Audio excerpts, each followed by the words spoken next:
Hello student, very good morning. Myself Abhinav Tiwari from St. Xavier High School, Sidwa Parpalganj, and today I am going to start Science Physics Chapter 12 which is Sound. तो last video में हमने इस chapter में propagation of sound, frequency और characteristics of sound wave के बारे में discuss किया था। आज हम लोग टाइम पीरियड पढ़ेंगे। तो टाइम पीरियड क्या होता है? The time taken by two consecutive compression और rarefaction to cross a fixed point is called the time period of the wave.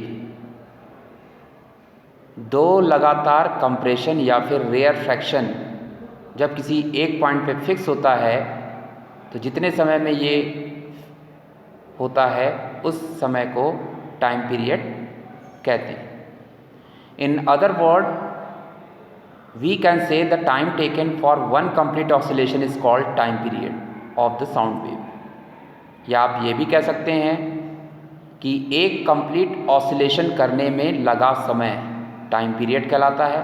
It is represented by the symbol T. SI unit is second and frequency and time period are related as follow. Nu equal to 1/T।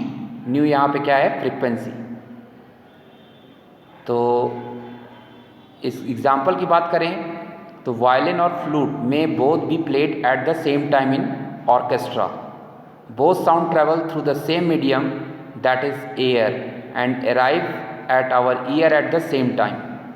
अगर हम violin और flute को देखें तो orchestra में ये दोनों चीज़ें साथ बजती हैं, लेकिन दोनों की ध्वनियाँ जो हैं वो सेम मीडियम में, मीडियम क्या है? एयर में ट्रैवल करती हैं और वो हमारे कानों तक सेम टाइम में पहुंचती हैं। Both sound travel at the same speed irrespective of the source.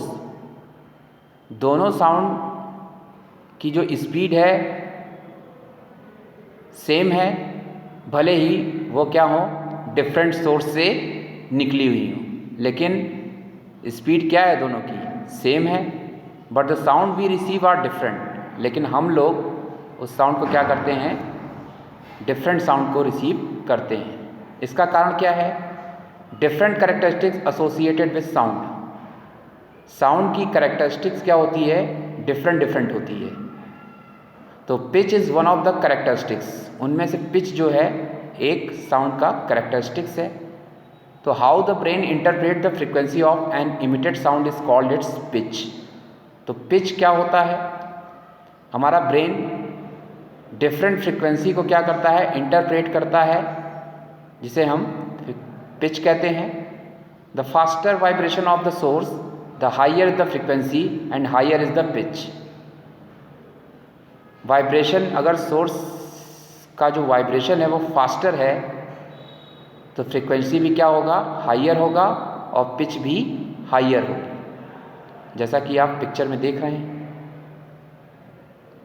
यहाँ पे वेव का शेप दिया हुआ है 12.9 फिगर में। आप देखिए यहाँ पे ऊपर आप देखिए तो शेप क्या है? लो पिच साउंड का है, वो बहुत धीरे धीरे दिख रहा है बनते हुए। यहाँ पे क्या है? जल्दी जल्दी बन रहा है ग्राफ। वेव जो है जल्दी जल्दी निकल रहे हैं, प्रोड्यूस हो रहे हैं। तो सोर्स क्या है? दोनों का डिफरेंट है, लेकिन इनकी साउंड जो है सेम स्पीड में ही, सेम स्पीड से हमारे कानों तक पहुँच जाती है। तो object of different sizes condition vibrate at a different frequency to produce sound of a different pitch.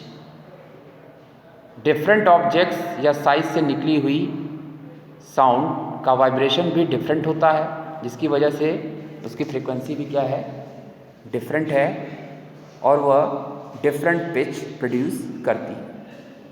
तो पिच दो तरह का हो गया। Low pitch sound has lower frequency but high pitch sound has high frequency. अब बढ़ते हैं magnitude की बात कर लेते हैं। The magnitude of the maximum disturbance in the medium on either side of the mean value is called amplitude of the wave. Medium में mean value, medium के दोनों तरफ up and down maximum displacement जो होता है उसे हम amplitude कहते हैं। इसकी SI यूनिट मीटर होती है और इसका सिंबल जो है कैपिटल A से रिप्रेजेंट करते हैं। द लाउडनेस और softness of a sound is the determined basically by its amplitude.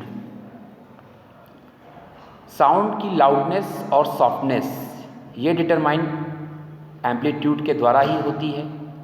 Amplitude of the sound wave depend upon the force with which an object is made to vibrate. Sound की amplitude वो किस पे depend करेगा? Force पे depend करेगा, object पे लगने वाले फोर्स पे डिपेंड करेगा। If we strike a table lightly we hear soft sound because we produce a sound wave of less energy amplitude. यदि हम किसी टेबल पे धीरे से स्ट्राइक करते हैं तो उसकी ध्वनि हमें सॉफ्ट सुनाई देती है, क्योंकि इससे जो साउंड वेव निकलता है उसकी एनर्जी बहुत कम होती है, या कह लें इसका एम्पलीट्यूड काफ़ी कम होता है, इसलिए ये ध्वनि हमें सॉफ्ट सुनाई देती है। If we hit the table hard we hear louder sound. यदि हम टेबल को बहुत तेज़ी से स्ट्राइक करें तो उसकी साउंड क्या होगी? लाउडर होगी। Can you tell why a sound wave spread out from its source as it move away from the source as amplitude as well as it loudness decreases. Sound wave जो होता है वह source से spread होता है, सब तरफ फैलता है, और ये इसके एम्पलीट्यूड से एम्पलीट्यूड जितना ही ज़्यादा होगा लाउडनेस भी उतनी ही कम होगी। तो louder sound can travel large distance and associated with higher energy. Louder sound large distance travel करता है और हायर एनर्जी के साथ। आप इस डायग्राम में भी देख रहे हैं 12.10 में ऊपर डायग्राम सॉफ्ट साउंड का है, नीचे लाउडर साउंड का है। दोनों का वेव अगर आप ध्यान से देखें तो लाउडर साउंड में जो वेव है वो क्या हो रहे हैं? जल्दी जल्दी बन रहे हैं, जबकि सॉफ्ट साउंड में उसका जो डिस्प्लेसमेंट है वो काफ़ी कम है। मतलब कह लें एम्पलीट्यूड सॉफ्ट साउंड का कम होता है और लाउडर साउंड का ज़्यादा होता है।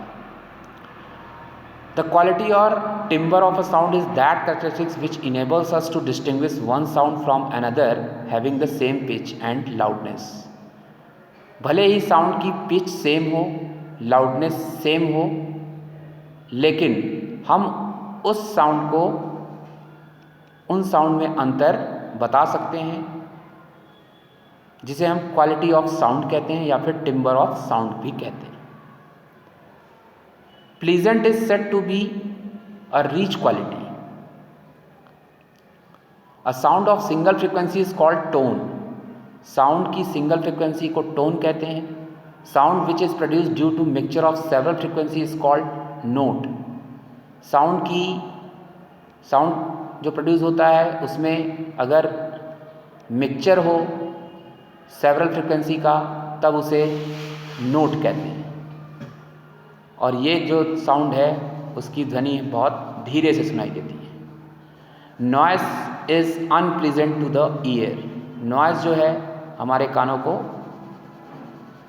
स्ट्राइक करता है, जैसे music is pleasant to hear and is for rich quality. Music जो है उसकी साउंड प्लीजेंट होती है और उसकी क्वालिटी भी अच्छी होती है। अब हम बात करेंगे The speed of sound is defined as the distance which is point on a wave such as compression or rarefaction travels per unit time. तो साउंड की जो स्पीड है उसे डिफाइन करेंगे तो कहेंगे distance which a point on a wave such as compression और rarefaction travel per unit time. This is called wave speed. Wave speed equal to distance upon time. Distance यहाँ पे लैम्डा है, time क्या है? T. Lambda जो है wavelength है of the sound wave का और टी टाइम पीरियड है। तो यहाँ पे हमने v निकाला। हम जानते हैं कि 1/t किसके बराबर होता है? फ्रीक्वेंसी के। तो यहाँ पे v की जगह हमने क्या रख दिया? लैम्डा, तो न्यू बराबर हो जाएगा, स्पीड बराबर हो जाएगा लैम्डा इंटू फ्रीक्वेंसी। ये फॉर्मूला याद रखिएगा, लैम्डा स्पीड बराबर लैम्डा इंटू फ्रीक्वेंसी, स्पीड बराबर लैम्डा इंटू फ्रीक्वेंसी। तो फॉर्मूला याद रखिएगा, speed of sound remains almost the same of all frequency in given medium under the same physical condition. Sound की जो स्पीड होती है ऑलमोस्ट सभी फ्रीक्वेंसी के लिए सेम होती है। अब यहाँ पे कुछ न्यूमेरिकल दिए हुए हैं, आप लोग इसका प्रैक्टिस करेंगे। बढ़ते हैं नेक्स्ट टॉपिक पे। The amount of sound energy passing each second through unit area is called intensity of sound. Intensity of sound क्या होती है?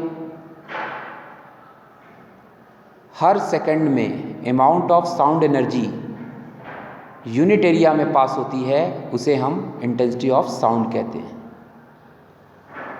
We something use the terms loudness and intensity interchangeably, but they are not the same. Loudness और intensity दोनों ही interchangeably हैं, एक दूसरे में change होते हैं, लेकिन ये दोनों सेम नहीं होते। Loudness क्या होती है? Loudness is the measure of the response of the ear to the sound. Even when two sounds are of equal intensity, we may be hear one as louder than the other simply because our ear detects it better.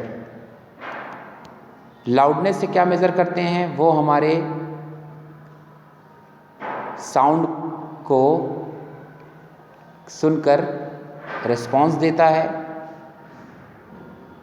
फिर भी जब दो sound की intensity equal होती है तो उनमें से एक साउंड लाउडर होता है और दूसरा सिंपल होता है। ऐसा क्यों होता है भाई? क्योंकि हमारा कान जो है बेटर क्वालिटी के साउंड को सुनना पसंद करता है। अब बढ़ते हैं speed of sound in different media. Sound propagate through a medium at a finite speed. Sound जो है मीडियम में अगर ट्रेवल हो रहा है तो उसकी स्पीड फाइनाइट होगी। The sound of thunder is heard a little later than the flash of light is seen. Thunder की जो साउंड है वो हमें बाद में सुनाई देती है, पहले हमें क्या सुनाई दिखता है? फ्लैश लाइट दिखाई दे देता है।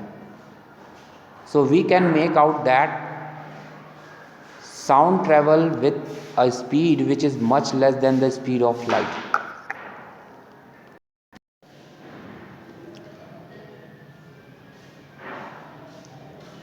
इसलिए हम लोग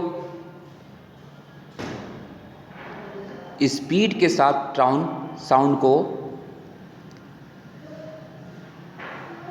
कह लें कि साउंड की स्पीड क्या होती है? लाइट की स्पीड से काफ़ी कम होती है। फिर से सुनिएगा, साउंड की स्पीड लाइट की स्पीड की तुलना में बहुत कम होती है। इसीलिए थंडर के समय हमें थंडर की जो साउंड है वो बाद में सुनाई देती है, पहले हमें लाइट दिखाई देता है, चमक दिखाई देती है। The speed of sound depend on the property of the medium through which it travel.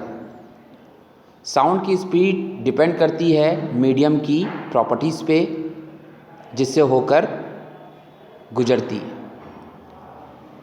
The speed of sound in a medium depend on temperature of the medium. Sound की स्पीड मीडियम में temperature पे भी depend करती है। The speed of sound decrease when we go from solid to gases state. Sound की speed जब हम लोग सॉलिड से गैसेज स्टेट में जाएंगे तो घटने लगेगी। In any medium as we increase the temperature, और किसी मीडियम में टेम्परेचर बढ़ने लगेगा। The speed of sound increases, for example the speed of sound in air 331 metre per second at 0 degree Celsius पे। टेम्परेचर यहाँ देखिएगा 0 डिग्री सेल्सियस पे speed of sound in air की बात कर रहा है तो 331 मीटर पर सेकेंड होता है, जबकि यही 22 डिग्री टेम्परेचर पे ये 344 तक पहुंच जाता है। तो कहने का ये मतलब है कि टेम्परेचर बढ़ा तो स्पीड भी क्या हुई, बढ़ गई। The speed of sound at a particular temperature in various media are listed given below. यहाँ पे आप देख रहे हैं 12.1 में डिफरेंट टेम्परेचर पे स्पीड है साउंड की, सॉलिड में एल्युमिनियम की दिख रहा है, तो ये आप याद रखेंगे। अब हम बढ़ेंगे नेक्स्ट टॉपिक पे जिसका नाम है reflection of sound. Sound bounces off a solid or liquid like a rubber ball bounce off a wall. Sound भी सॉलिड या लिक्विड से टकराने के बाद वापस आ जाता है, जिस तरह से बॉल क्या होता है, दीवार से टकराने के बाद वापस आ जाती है। उसी तरह लाइट भी क्या है, लाइट की तरह ही साउंड भी सॉलिड या लिक्विड के सरफेस पे पड़ने के बाद वह वापस लौट आता है।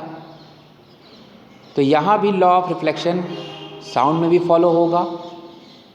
The direction in which sound is incident and is reflected make equal angle with the normal to the reflecting surface at the point of incidence and there three are in the same plane.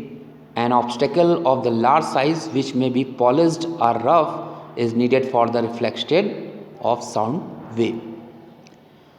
तो sound भी जो है वो light की तरह ही, इसके भी 3 law होंगे जो कि आप लाइट चैप्टर में पढ़ चुके हैं।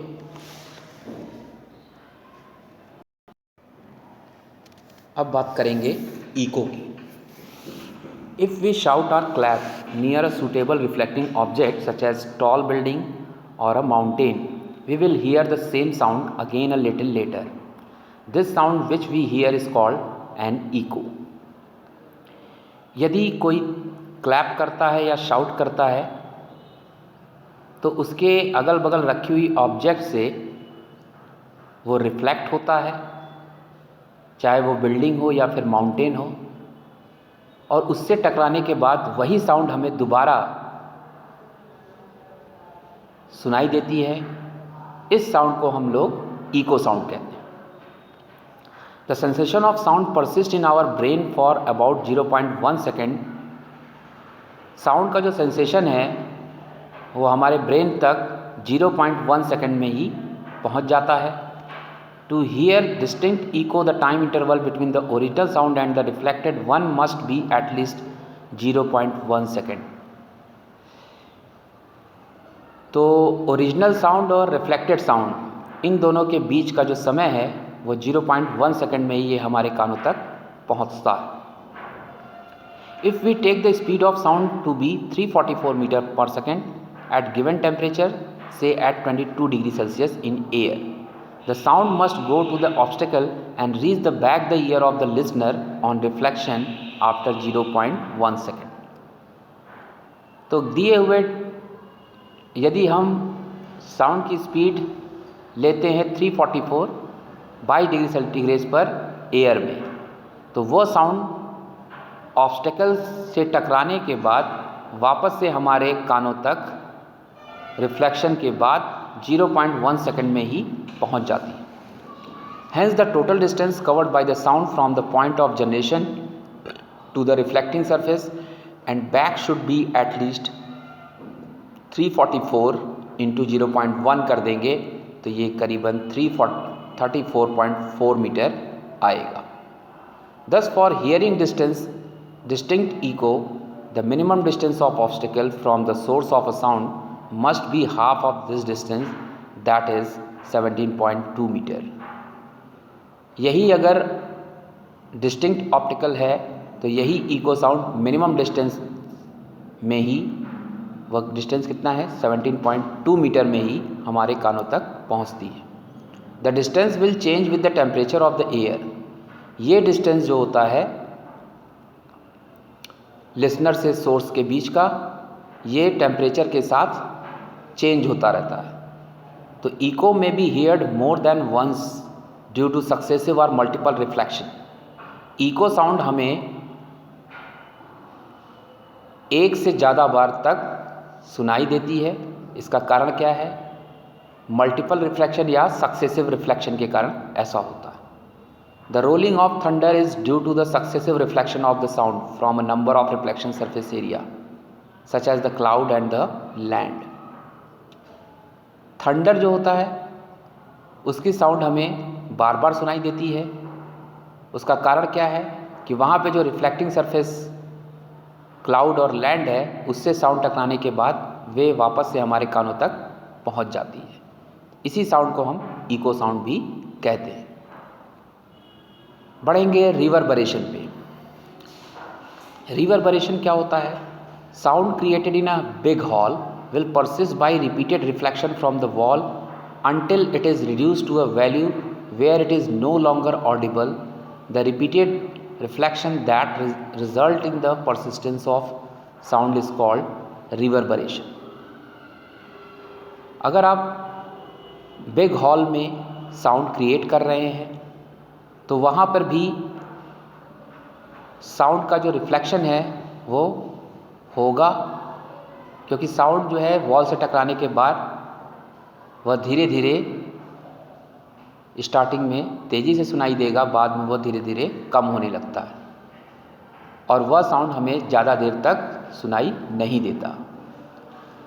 तो रिवर्बरेशन में repeated reflection that result in this persistence of sound is called reverberation. तो इस तरह से साउंड का बार बार रिफ्लेक्शन होना किसी बिग हॉल में वो कहलाता है रिवर्बरेशन।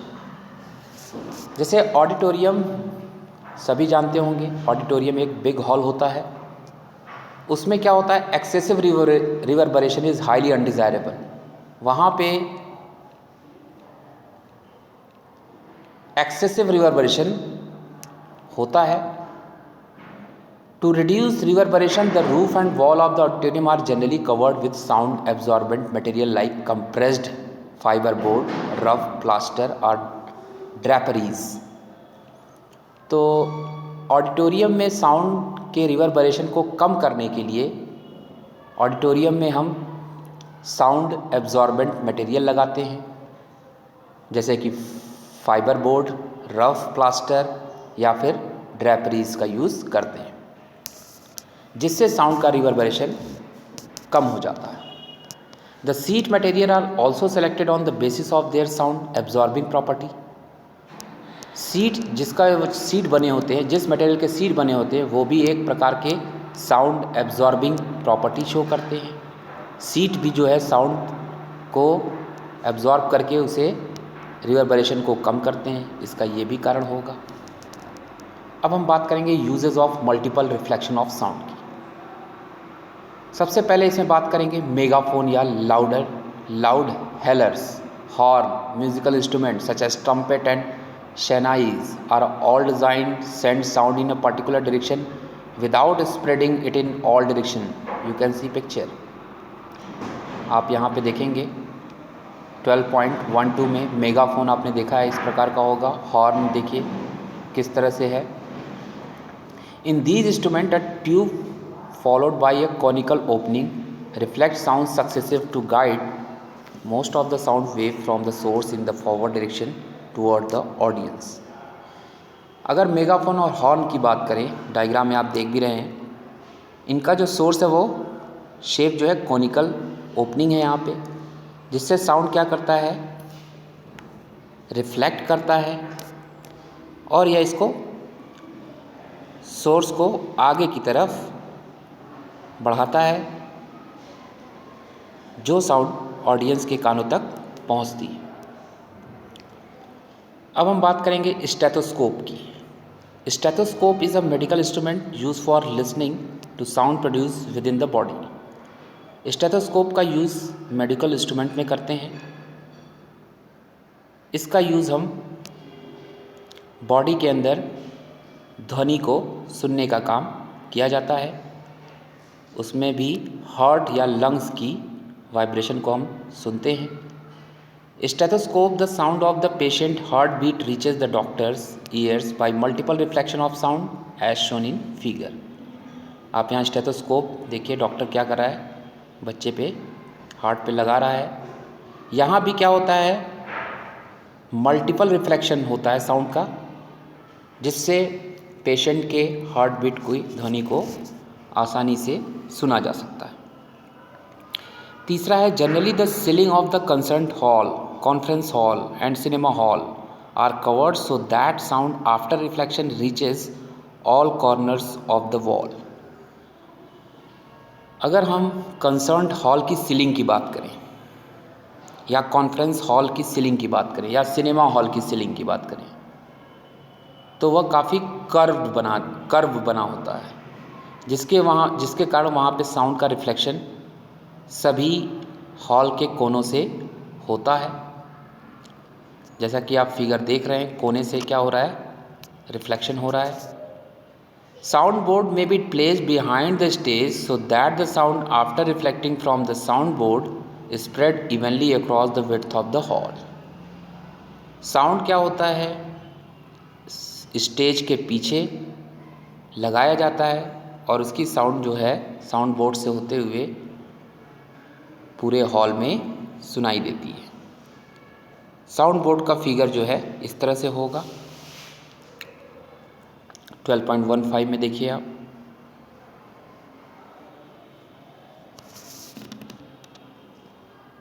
तो स्टूडेंट, इस तरह से आज हम लोगों ने साउंड का मल्टीपल रिफ्लेक्शन ऑफ साउंड का यूज़ पढ़ा। अब हम लोग नेक्स्ट टॉपिक नेक्स्ट वीडियो में डिस्कस करेंगे। So we will meet in next video. Till then, bye bye and take care.